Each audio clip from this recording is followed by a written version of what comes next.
Sir आज जिस तरह से ये पीछे खड़े हो जाओ कि आज यहाँ पे रोहतक की जाट धर्मशाला के अंदर रोहतक के सामाजिक खापों से संबंधित, राजनीतिक क्षेत्र से संबंधित ऐसे प्रमुख नेताओं की, कार्यकर्ताओं की बैठक यहाँ पर हुई है। और इसका मुख्य उद्देश्य मुख्यमंत्री मनोहर लाल जी ने एक पहल की है भगत धन्ना जाट की जयंती मनाने की। उस कार्यक्रम का आयोजन 23 अप्रैल को कैथल के धनौरी गांव में किया जाएगा और उसी की तैयारी की आज ये बैठक थी। ये बड़ी खुशी है कि पूरे रोहतक जिले के बहुत ऐसे प्रमुख सामाजिक राजनीतिक कार्यकर्ता और खास करके युवा साथी इस बैठक में आए और उन्होंने ये संकल्प व्यक्त किया है कि मुख्यमंत्री जी की इस पहल को वो पूरा करेंगे और बड़ी संख्या में धनौरी गांव में 23 अप्रैल को पहुंचेंगे। सर जिस तरह से किसान समुदाय से आते हैं और आज मौसमी बारिश और ओलावृष्टि से पूरे प्रदेश में जो किसान की फसल बर्बाद होगी, तो जिस तरह से किसान ये कह रहे हैं कि पिछले साल का भी मुआवजा नहीं मिला है, तो इस बात में सरकार से भरोसा नहीं है। देखिए, एक तो बड़ी दुर्भाग्य की बात है कि इस बार हरियाणा क्षेत्र के अलग अलग हिस्सों में बेमौसमी बारिश हुई, ओलावृष्टि हुई, उसके कारण से बड़ा नुकसान किसान का हुआ है।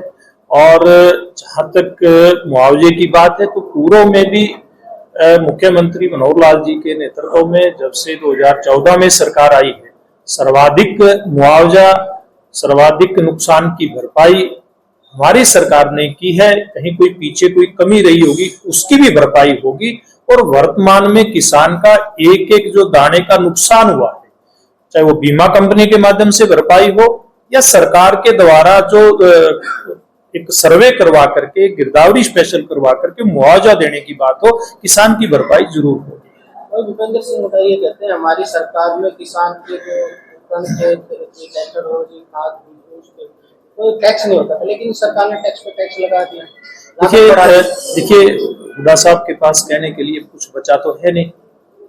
उनके पास जितने भी राजनीतिक इस प्रकार के हथियार थे, उनके तस्कर में जो भी चीजें थी वो सारा उन्होंने उपयोग कर लिया। कोई भी उनके काम आ नहीं रहा, उनका हथियार, कोई भी औजार उनका चल नहीं रहा। इसलिए अब इस प्रकार की जो लोगों को गुमराह करने वाली बातें होती हैं, वो गुमराह करने का काम कांग्रेस पार्टी हुड्डा साहब के नेतृत्व में हरियाणा की जनता को कर रही है। जितना काम, जितनी पारदर्शिता के साथ और जितने इन लोगों ने नौकरियों में, ट्रांसफर में और किसानों की जमीन, जो लोग कहते हैं ना हम सबसे बड़े किसान की हितैषी हैं, उन लोगों के राज में किसानों की जमीन को अधिग्रहण का भय दिखा करके उनकी जमीन लूटने का काम होता था। ये हरियाणा से लेकर के दिल्ली तक चलता था, वो अब नहीं है। इसलिए अब उनको लगता है कि जब सीधी बात नहीं बनेगी तो लोगों को गुमराह कैसे किया जाए, गुमराह करने के लिए बात करें। लेकिन हरियाणा की जनता बहुत सियानी हो चुकी है, बहुत समझदार है हरियाणा की जनता, इसलिए आपकी बातों में आने वाले नहीं।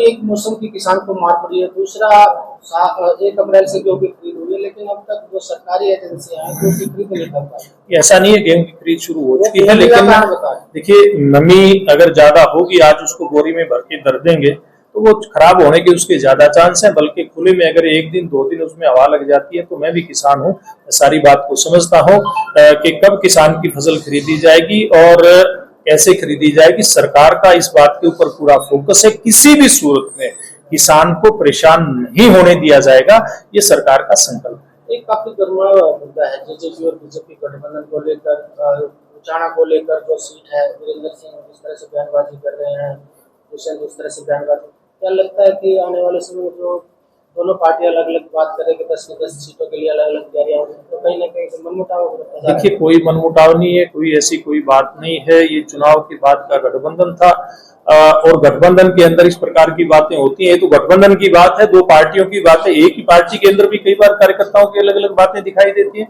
तो बहुत सामान्य सी बातें, इसमें कोई दूसरा अर्थ इस बात में से नहीं निकालना चाहिए।